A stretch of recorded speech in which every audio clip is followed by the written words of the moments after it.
Senhoras e senhores, o clima é de luto, é de tristeza, é de compaixão, mas não por um ente querido ou uma pessoa que tu idolatra, e sim pelo velório da Game Informer, que fechou essa semana aí no ano de 2024, mais ou menos por meados de agosto. Não vamos falar o dia pra gente não parecer um programa desatualizado e mentiroso, mas a Game Informer, uma revista tradicional, também conhecida aí como um veículo de publicação de notícias online, fechou suas portas. E aí, há um dia atrás no Reddit, como diriam os queridos e estimados internautas que nos escutam neste momento, saiu um post aí que tá com bons 2.000 e poucos upvotes, que é um print, né, do pronunciamento oficial do nosso querido amigo Matt Miller, que diz aqui One Last Time, onde ele fala nesse pronunciamento sobre as coisas que passam pela cabeça dele como o último editor-chefe de um grande veículo de videogames. Eu trago essa pauta aqui para vocês ouvintes e para o meu colega de mesa, que já lhes apresentarei,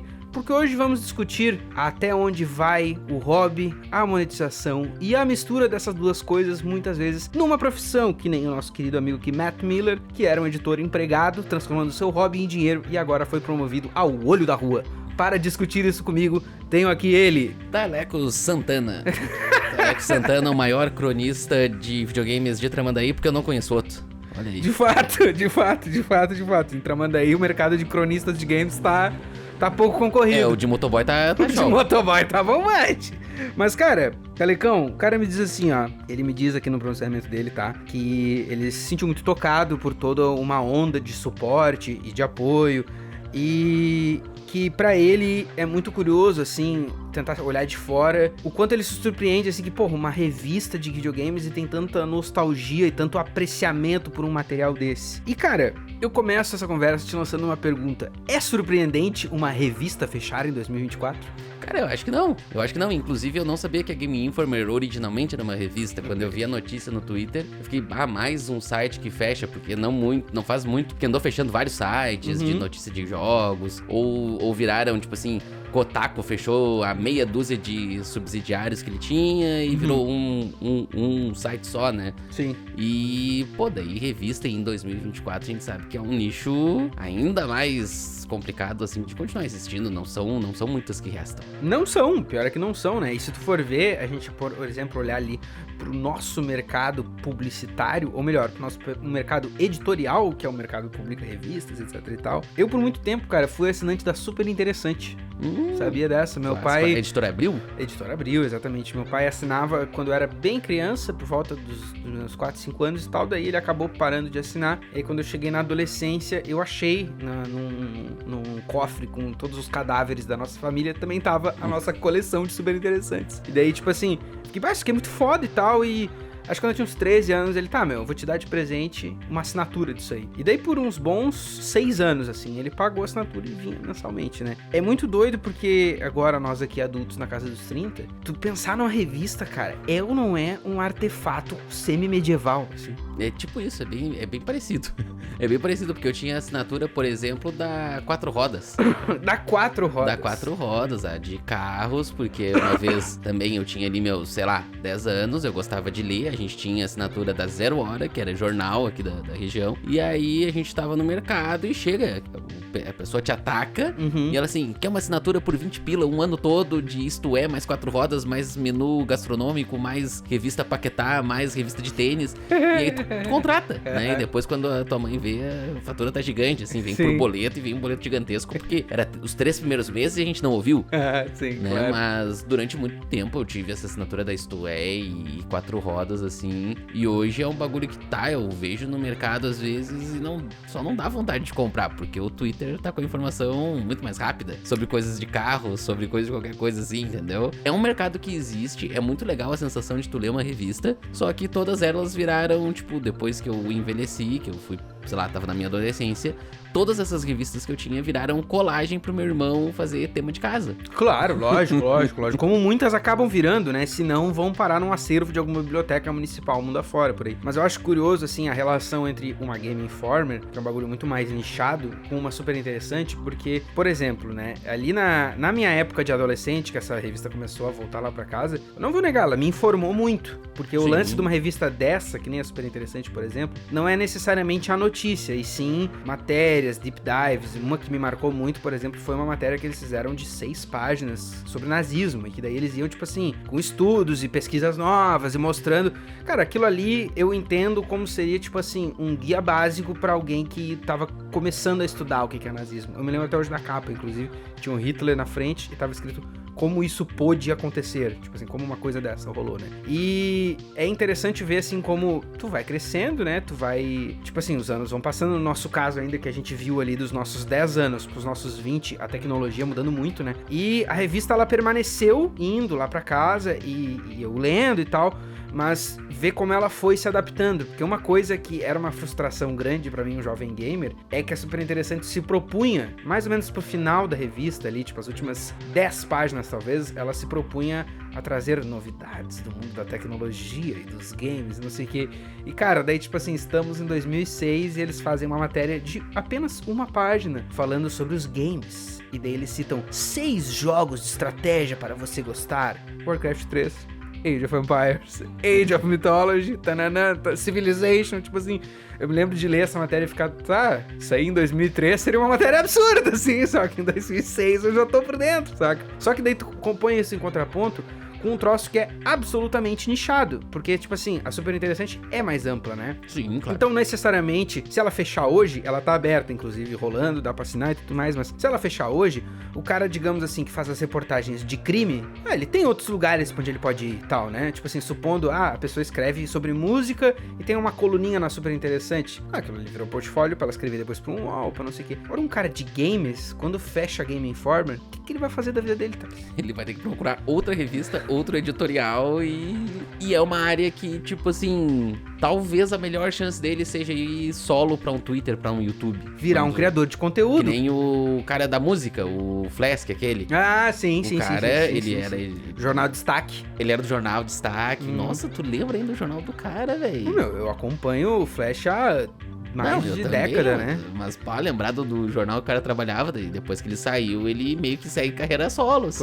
Claro, mas é que quando ele começou a crescer no Twitter, isso assim, começou mesmo, lá 2012, 13, bem pra trás, ele era a única fonte que tinha na época de divulgação de shows, né? E ele divulgava vários shows grandes, que todo mundo queria ir, mas ele também era um cara que às vezes anunciava, tal banda de gritaria que tu gosta, pode ser que venha. Então é um bagulho que eu acho que assim, o Flash une todas as tribos, todo mundo quer saber o que ele vai anunciar, né? E já era assim naquela época, quando ele, se eu não me engano, ainda era destaque, por isso que tá gravado aqui. Mas eu acho interessante justamente esse caminho que tu propôs, tipo assim, tá, beleza, a revista fechou, cara, ou tu vai achar um jeito de monetizar isso aí numa outra empresa, ou tu vai ter que criar conteúdo, que é justamente meio que o que cerceia o nosso tema aqui, porque eu fiquei lendo o texto do nosso querido amigo Matt Miller, da Game Informer, e deu pra ver, que ele é um cara que ele vive a indústria de games há 30 anos, e leva essa paixão de videogame a um profissionalismo, e isso vira a carreira do cara, saca? Então, como que isso afeta o cara jogar coisas e se divertir e se deliciar com videogames? Essa é uma grande questão que eu quero dirigir, inclusive, pra ti. Como que tu vê agora, assim,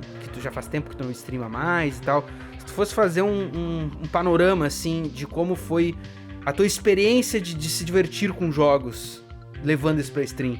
Cara, é uma coisa muito doida, porque, que nem assim, né, eu quando comecei a streamar, eu nunca fui um streamer grande, começa por aí, né, então, né. Cara, grande Twitch... no coração de alguns fãs, no meu coração tá um grande streamer. Isso aí, de Dark Souls, inclusive. Exatamente. Mas é um bagulho complicado, cara, eu faço um paralelo muito interessante, até...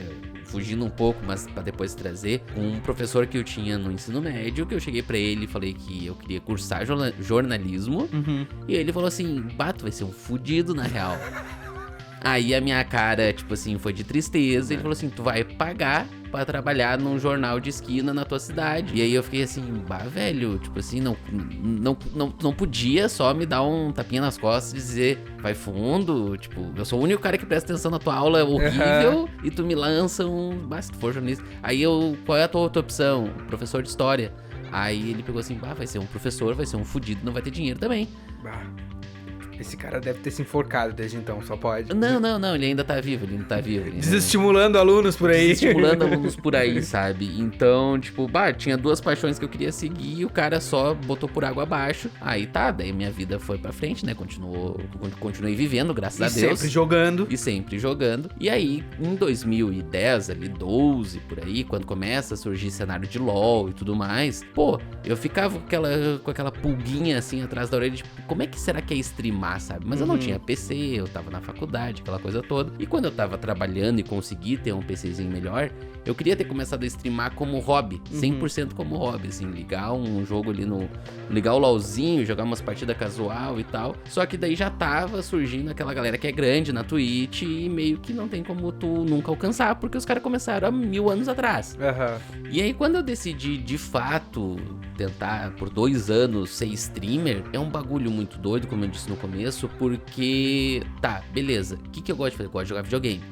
Aí eu vou lá, escolho um jogo pra trazer pra live. Eu tenho algumas opções. Eu posso escolher um jogo hypado e jogar ele, só que daí pra eu fazer isso eu tenho que ter dinheiro pra comprar esse jogo. Tem que estar sempre no hype, caçando sempre o hype, né? E ou eu posso escolher um nicho, tipo assim, vou jogar só jogo de Super Nintendo. Você é um streamer de Minecraft.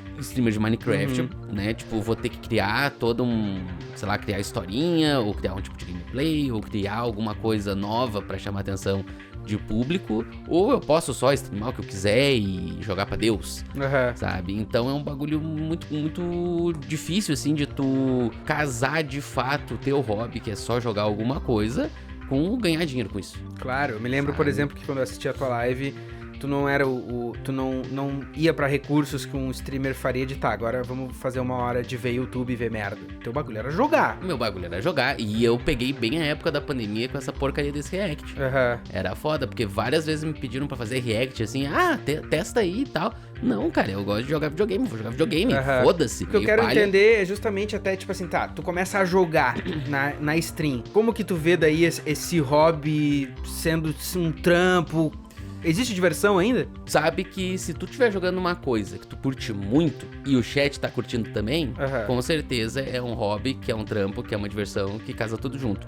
Agora, quando tu escolhe aquele jogo de Play 2 que só tu jogou e o público morre e vai embora, aí é a coisa mais triste do mundo, tá ligado? Tanto que, né, com o passar do tempo eu comecei a ficar sem graça, já tava perdendo a vontade de jogar videogame. Sim. Sabe? Chegou um momento, Dark Souls foi uma fagulha, assim, que deu que... Pô, eu streamei Dark Souls a full e depois eu fiz Bloodborne e a gente fez o Elden Ring e foi muito legal. Então, cara, é muito estranho. É muito estranho toda a situação de tu tá fazendo uma coisa que tu gosta, mas aí se tu não consegue monetizar da forma como tu tá esperando, automaticamente vai ser esforço jogado fora. Sabe? É como fazer curso de jornalismo lá em 2012 e acontecer que nem meu professor falou de tipo assim, tá fazendo uma coisa que tu gosta, mas tu não ganha dinheiro. E a gente precisa de dinheiro. A gente meio que precisa, mas eu acho engraçado citar essa história do professor, porque eu tenho uma bem parecida também, só que eu já tinha me formado no ensino médio, daí eu tava fazendo um cursinho pra vestibular ali, e daí tinha esse cara que dava aula no cursinho, que era um baita de um professor, o Thiago Scott, talvez um outro ouvinte aí que seja da mesma região que a gente reconheça. Tipo assim, o cara era literalmente um baita de um professor, sabe? E o cursinho naquela época, eu não me lembro quantos anos eu tinha, uns 18, 17 por aí, mas os professores eram mais novos, então tu te identificava mais com eles. Era uma galera de 22, 25, 27 no máximo, alguns roqueiros, outros alternas e tal. Os caras fumaram no intervalo. É uns professor mais cool, entendeu? Sim, tipo mais, parece um cara que daria um rolê comigo, supondo assim, né? E ele dava uma aula de história muito tri, assim, e eu entrei pra cursinho, pós-ensino médio, cara, até assim, eu não esperava falar disso nesse programa, mas tá aqui, cabe. Eu não sabia o que eu ia fazer da faculdade, eu não fazia ideia. Na época ali, eu não sabia, eu só sabia de uma coisa, eu gostava de tocar guitarra e eu queria ter uma banda, ponto. Tipo assim, o meu bagulho era tipo assim, eu quero viver de música um dia, não sei como, não sei o que eu vou fazer da minha carreira e pá. Eu via ele dando aquelas aulas de história, e tinha outros professores bons também, tinha um de literatura bom, tinha um de português bom, só que não eram assuntos que eu ficava, foda-se, tá ligado?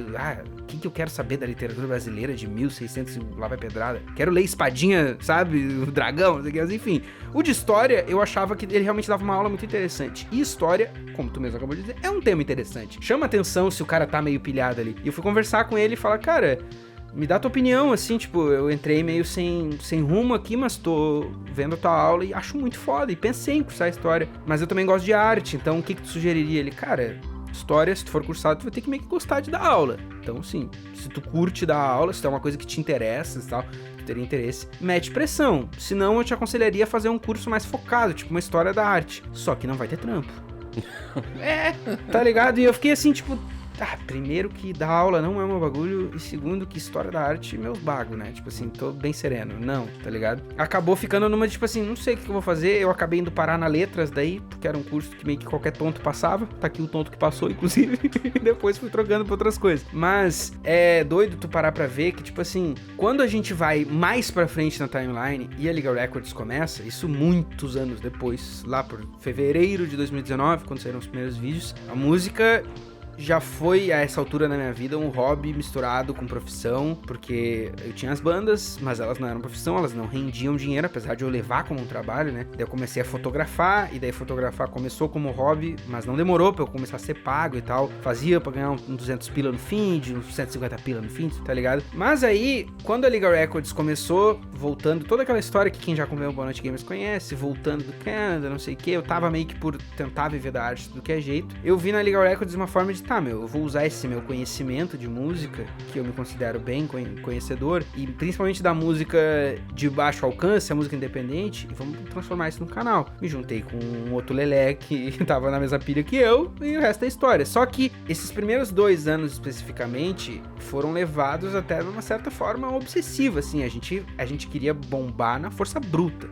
Primeiro abril que passou o canal, a gente fez vídeo todos os dias de abril, 31 vídeos no mês, tá ligado? 30, não sei quantos dias tem no mês de abril, porque eu sou burro. David Jones, assim, tipo 5 assim, vídeos por dia. Tipo assim, loucura total, tá ligado? A gente tentou muitas coisas ao longo dos 7 anos que a Legal Records vai fazer ano que vem, pra fazer dar certo, pra não sei o que, papapá. 6 anos, na verdade, ano que vem. Mas aí eu percebi daí como, quando o canal começou, eu tinha essa vontade, esse ímpeto, digamos assim, de transformar isso num trampo. E eu e o Ernesto, a gente ficava pirando como quando batesse 1000 inscritos, a gente ia virar milionário, e não sei o que, e várias outras coisas. Só que esses 2 primeiros anos, eles viram isso no início e foi se transformando numa prática diária de ter que fazer aquilo e procurar pauta e não sei o que eu comecei a perceber que ouvir música nova tava me entediando e que eu não conseguia registrar nada, que chegava no fim do ano pra montar uma lista e eu tinha que, tipo assim, mas o que tu realmente gostou? E várias coisas eu tinha ouvido às vezes por uma semana, por 5 dias, por uma pauta, às vezes um lançamento que o cara gravou muito em cima, eu ouvi por 3 dias, nunca mais voltei.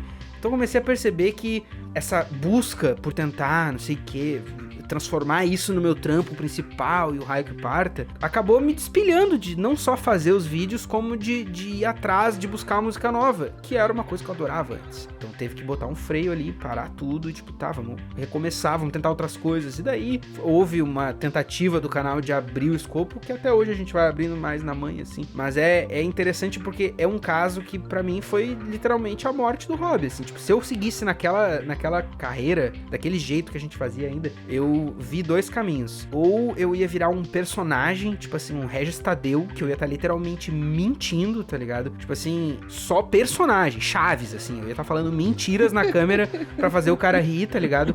Ou eu mudava. E aí entra de ter que mudar, né, tá ligado? E eu acho que até a própria coisa do streaming, de ser um streamer, né, tem um pouco disso, porque na minha impressão, eu fiz muito menos streams, se for botar assim o número do que tu, né? Apesar de a gente ter feito um bom período junto, tu streamou bem mais do que eu, bem mais horas, bem mais vezes, tu tinha uma rotina muito mais fixa do que a minha, mas ainda assim eu percebi que era muito fácil pra aquilo ali virar um trabalho muito desgastante, né? Não, é horrível porque o videogame, né, tu tá sempre exercitando o cérebro, tu tá secando o olho na frente da televisão, sabe? Tu tá o tempo todo falando com ninguém, entre aspas, né? É muito solitário também, É solitário. Então, no caso do streaming, até, né, que a gente começou aqui falando de revista, numa revista tem pessoas trabalhando contigo, então não é tão solitário assim, mas o streaming... E tu lida constantemente com pessoa, com o cara do developer, com a entrevista, com não sei o que, né? E aí o de streaming ali é complicadíssimo, cara. A não ser que tu tenha lá o teu chat com 500 pessoas te assistindo e trocando ideia, é a coisa mais solitária do mundo, sabe? É meio punk, assim, é meio foda, assim, quando tu tenta casar o hobby com ganhar dinheiro e não dá certo. É bem bem complicado. É bem complicado. Tanto que quando eu fazia os vídeos no YouTube, lá no meu canal, e aí o vídeo pegava 100, 200 views e 2, 3 comentários, era muito mais tri do que fazer a live, sabe? Eu sentia que, tipo, tá, beleza, eu gastei 1 horinha ali, gravei o vídeo, editei de qualquer jeito, botei no YouTube e, sei lá, faz 1 ano aí que eu não gravo nenhum vídeo, eu recebo lá, às vezes, que chegou um comentário, então, tipo assim, o YouTube tá trabalhando pra mim e eu não tô me esforçando, não tô gastando com ele. Tô jogando o jogo que eu quero jogar tá lá o videozinho de 1 horinha, entendeu? Porque fazer um vídeo de 1 hora, eu posso fazer uma série jogando 1000 jogos de PlayStation 2, que eu vou estar fazendo uma coisa que eu gosto, que é meio que casar o jornalismo, criação de conteúdo com games. Eu jogo meia hora de cada jogo, edito, boto no vídeo e ó, toma. Ele tá no mundo. Tá no mundo e eu não preciso ficar ali gerando conteúdo na hora, sabe? Claro. Achando uma piadinha pra atrair alguém no chat, achando algum título pra chamar atenção pra tua live, sabe? E daí, claro, quando a gente fala de Twitch, tem 1001 fórmulas de fazer sucesso na Twitch, que nenhuma dá certo, porque a Twitch é horrível. Então, assim, é complicado.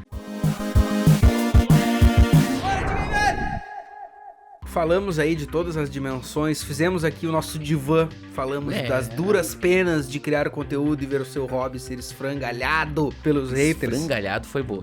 Tá, inventada, porque eu acho que essa palavra não existe desse jeito. Mas enfim, eu queria daí acabar voltando justamente nas revistas. Eu não acho que a gente precisa expor assim o porquê que a Game Informer fracassou ou não, mas eu acho muito curioso examinar por essa ótica, principalmente pelo texto do Matt Miller que me botou a pensar no como tu vê o teu hobby virando emprego e depois o emprego sendo, enfim, gerido por tantas e outras coisas, né? Tu não acha que uma revista de videogames, ela de fato, assim, a não ser que o cara seja um mastermind, ela tá meio fadada ao fracasso em 2024? Cara, eu até ia dizer que, quando tu falou fadada ao fracasso, eu ia dizer que não, porque a gente teve várias décadas onde ela realmente informou muita coisa, tá ligado? Mas 2024 é bem complicado, tá ligado? Porque tem a questão ali, que nem a gente até na stream vale isso, que é a questão do hype, né? Então, tu imagina, pô, todo mês sai aí meia dúzia de lançamento, tá ligado? E tu tem que fazer todos os editoriais, todos os reviews, todas as notícias, o detonado do joguinho pra sair na tua revista. Ela vai sair no final do mês. Quando ela sair no final do mês, o próprio Reddit, por exemplo, vai estar cheio de discussões muito mais interessantes. Que já foram mais a fundo. O GameFAQs lá já vai estar com detonados de platinar o jogo gigantescos em, sei lá, 24 horas, por causa que tem os malucos que fazem isso, e aí a tua revista vai chegar desatualizada. Sim. Então eu acho que a revista em 2024, ainda mais num nicho, quando fala de internet, coisa, ela deve sofrer um pouco, sabe? Ela tem que correr pra caminhos, assim, de, por exemplo, né, uma revista que eu achava muito interessante quando eu era pequeno, que o meu pai assinava, ele assinava um negócio chamado Reader's Digest. Ah, claro. Que eram umas revistinhas pocket, que eu acho que era tudo matéria traduzida dos Estados Unidos, eu acho que não tinha nada brasileiro nela. Tem brasileiro, e essas revistas, inclusive, são umas das que pagam até hoje por texto, sabia dessa? Tipo assim, tá, eu posso estar falando em 2024, eu posso estar inventando, mas até pouco tempo atrás, se tu mandasse um texto, uma ficção, uma crônica, alguma coisa assim, ele fosse aprovado, eles te mandavam um chequezinho com 100 pila, coisa assim. Ah, que doideira. E era interessante, porque daí eram revistas que, sei lá, eu peguei elas pra ler com 10 anos de existência, mas eram textos que eles, como eram todos artigos e estudos assim, ia lá, super interessante, era uma coisa que não envelhecia. Claro, então, concordo. Tu conseguia, tipo, ler aquilo ali de maneira mais histórica, digamos assim, né? Tinha uma lá que era sobre umas cartas envenenadas no governo dos Estados Unidos, que era uma matéria dos anos 90, e aí eu li aquilo ali várias vezes, porque pira de filme, não sei o quê. Agora, nos games e qualquer coisa que envolva atualidades é muito ruim. É muito ruim. A não ser que, claro, né, tipo, super interessante, ela não tem um nicho, ela não informa sobre uma coisa que está acontecendo agora. Ela vai te informar sobre diversos assuntos interessantes, por isso ela se chama super interessante, olha só que legal, né? E outra coisa que a revista também faz, e aí, tipo, se tu pega uma revista de notícias que saia semanalmente, por exemplo, uma Isto É, uma Veja, aí também tem a questão de que... Aí entram umas questões políticas que daí a revista ela se mantém até hoje por outras questões, né? Claro, logicamente, Ela mas... se mantém por causa do terrível editorial do Estadão, assim. Mas eu acho curioso, cara, como existe uma similaridade, talvez distante, alguns diriam, talvez próxima, mas existe uma similaridade entre o criador de conteúdo que monetiza o seu hobby numa profissão e o editorial de uma revista, especialmente mais nichada, que quer fazer a mesma coisa. E uma das similaridades que eu vejo, que tu concorda comigo, acredito eu, é que se tu quer ser streamer, ou youtuber, ou músico, ou não sei o que, isso é uma coisa que eu já tenho internalizado há mais de meia década, muito mais, pá. Tu também já tem há um bom bocado aí, cada vez mais a gente vai mais internalizando, mas tu não pode ser só o streamer. Tu tem que ser o teu editor, tu tem que ser o teu assessor de imprensa, tu tem que ser, às vezes, o teu fotógrafo, o teu filmmaker, o teu produtor de conteúdo. Então, tu tem que ser 7, 8 profissões dentro de uma. No caso que a gente tá falando e que a gente tá expondo mais, né? De se tu quer levar isso como carreira. Porque se quer só ficar como hobby, aí tudo bem, né? Tipo assim, se tu não tivesse, naquela época, nos 2 anos que tu meteu stream a ferro, se tu não tivesse o interesse de virar um streamer, eu vou só abrir uma livezinha, tu não tá nem aí se tem 0 pessoas ou 2, entendeu? Mas o cara Exatamente. quer, né, fomentar aquilo numa profissão. E daí numa revista dessas, eu vejo como, por exemplo assim, tem casos e casos, né, se a gente for comparar, pega uma Game Informer, por exemplo, tá? Posso estar falando uma bobagem aqui, mas na minha impressão, a Game Informer, ela tinha um viés um pouco mais revista old school de games. Não apela tanto pra um clickbait, as reviews têm mais a ver com uma coisa mais padrão mesmo, mas e o Instagram deles, que a gente segue no BNG, inclusive no perfil deles, cara, eu cansei de ver post que tinha 6 horas de post assim e 4 likes, 20, 15. Era um post que, se tu for ver assim, ó, pega a imagem que tá no post e encaixa numa revista de 2006, tá tudo certo. É a nota de um game, é tipo assim, a caixa, não sei o que, passa pro lado na galeriazinha, é um parágrafozinho de descrição. Pô, isso em 2006, do caralho. 2024, não fecha a conta, né? E daí ainda mais lido, né? Daí tu pega uma super interessante, e acho curioso, porque daí eu puxei aqui logo antes da gente começar. Super interessante, se tu for comprar ela no mercado hoje, ela custa R$28,90. Ui! Exatamente. Ui, meio carinho. Agora, se tu for assinar, que tu recebe ela digital, e se eu não me engano até impressa, ela custa míseros 120 ao ano. Cruzes, é muito barato. É muito barato se tu for ver, né? E é curioso porque nessa jornada de super interessante que eu falei pra vocês, ali quando eu fui chegando pra adultice, 18, 19 e tal, a assinatura parou de vir, né? O pai foi justo, né? Tipo, tu já tá bem grandinho, né? Tipo assim, tu paga todas as assinaturas agora, eu te vira. Show, tudo certo. Mas uma coisa que ele me liberou foi o login da Super Interessante. Ó, o do aplicativo eu ainda assino, tá aqui meu login, minha senha e tal. Se tu quiser botar no teu celular e tal, no teu tablet, eu tinha um tablet na época, pode dar ali. Eu uso no meu e acho foda. Daí eu vi assim no dele e disse, vou instalar, tá ligado? E, cara, é interessante ver como era aquele produto, né?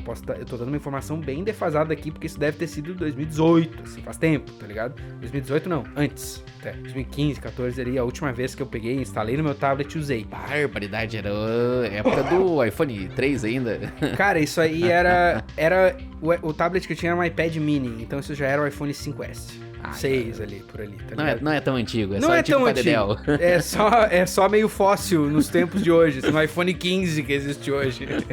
Mas muito interessante, assim, como o aplicativo funcionava, porque era como se a revista fosse um super e-book. Tipo assim, com várias ilustrações e tudo era hiperlinks e tudo era, tipo assim, ela já era meio até animada, tipo a matéria vinha com coisas que se mexiam, às vezes com uma animaçãozinha e coisa assim, papapá, e daí tu vai virando ali. Aí os conteúdos de videogame, quando tem, é mais focado daí, saca? Então tu vê que os caras tentaram se adaptar de maneiras muito diferentes, mas é difícil, cara, não é uma receita, não existe uma receita certa, mais ou menos que nem tu querer viver de criação de conteúdo. Tu vai estar sempre correndo atrás de criar conteúdo e achar conteúdo decente pra tu criar sobre, né? Não é tudo que tu vai achar os teus peers ali, as pessoas que gostam daquilo. Claro que, tipo, a gente sabe que, por exemplo, no YouTube, assim, tu acha nicho pra tudo, né? Sim. Só que, cara, tipo, dói às vezes. Até tu achar deve ser palha, assim. Até tu achar é palha. Eu acho que é uma grande lição em adaptabilidade, cara, porque é isso que a gente tava falando. Não só tu tem que achar, como tu tem que fazer tu caber dentro daquilo ali. E daí entra naquelas coisas que a gente falou, de tu tem que ser o teu designer, o teu redator, porque tu tem que fazer o texto certo, a thumbnail certa, e lidar com uma constante incerteza, que eu acho que é, assim, pra fechar o programa, seria o pensamento que eu partilharia pra alguém que pensa, assim, entrar nessas carreiras mais incertas, essas que envolvem principalmente tu monetizar o teu hobby, se o teu hobby hobby tem a ver com arte. Seja tu quer ser músico, beatmaker, criador de conteúdo, streamer, fazer um canal de videogame no YouTube, não sei o que. Cara, tu tem que saber lidar com a incerteza. E muita gente não consegue, às vezes por ansiedade, às vezes porque é construído diferente, às vezes que não sei o que. Mas a incerteza é um bagulho que tu vai ter que viver sempre. Mesmo o Felipe Neto hoje, ele não pode afirmar com 100% de certeza que o próximo vídeo dele vai ir bem. Ele pode, por conclusões de analytics, fazer uma adivinhação bem fundamentada. Mais ou menos que nem a gente faz, mas com mais info e mais número.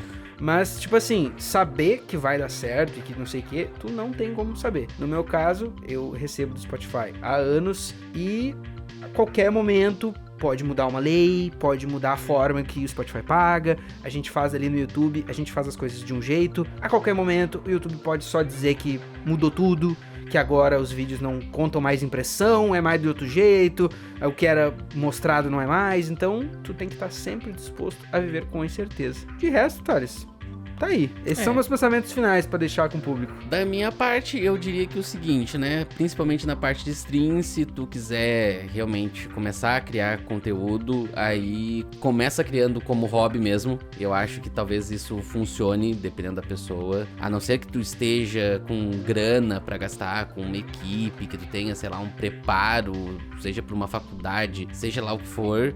Começa como hobby e meio que esquece qualquer coisa relacionada a dinheiro, sucesso, fama e coisas do tipo, assim. Vai criando como hobby, a partir do momento que aquilo ali te dar a oportunidade de monetizar, tu monetiza. Mas começar pensando já na monetização pode ser um destruidor de sonhos, dependendo da situação. Tal qual o Matt Miller, que agora está desempregado. Olha o gancho perfeito, man! Tchau pra vocês, tchau pra até quarta que vocês. vem. E não mantenham os guris desempregados. Não. Os guris empregados se Sim. tornando membro desse canal, dando like no vídeo, aquela coisa toda. Isso. Comentando aí aquelas revistas que tu gostava quando era criança, que nem nós comentamos aqui hoje. E mandem convite pro Pablo Miyazawa, lá do cara da Nintendo World, pra ele vir aqui no programa. Isso. É isso aí. Boa noite, gamers!